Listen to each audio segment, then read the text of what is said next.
How to fix Australia's chart problem. Start buying Australian music. Why rock fans should care that Australian pop music is struggling.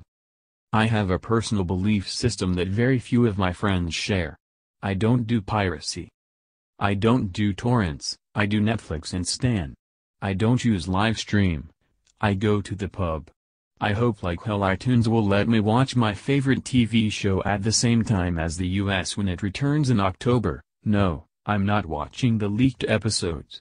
It's not always convenient, but it's what I do. While I'm vehemently anti-piracy, I'm also a realist. I know my unwillingness to flout the law is most likely at odds with the consumption habits of the general populace. Frankly, I do not really care that people are watching movies, TV shows and NBA games without ponying up cash to do so. But I draw the line at Australian music. It's time the rest of the country did as well. The Australian music industry is starting to get very concerned about the state of our pop charts.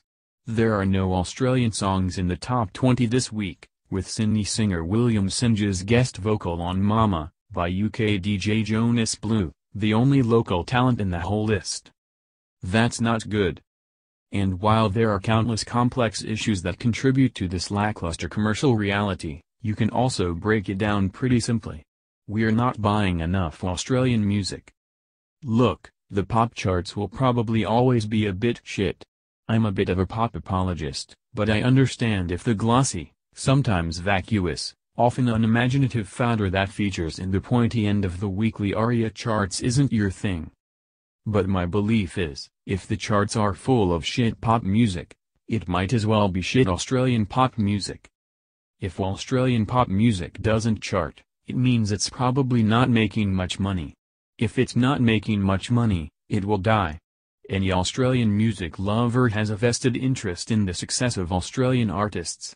If a major label isn't making money from their big artists, they don't have the resources to develop the smaller ones.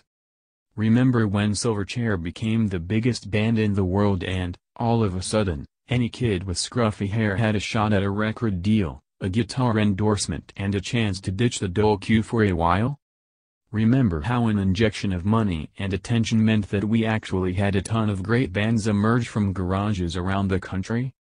Whether you liked Silverchair or not, their impact on Australian music as a whole was immense. And it happened because people paid for their music. This could happen again. But it won't happen without your support. If you pirate Australian music, stop it. If you are not seeking out new Australian music, start doing so. I guarantee you there is plenty out there you will love. If your kids, your nephews and nieces, your siblings, your parents or your friends are pop music lovers, try and steer them towards Australian talent. This could be a good place to start.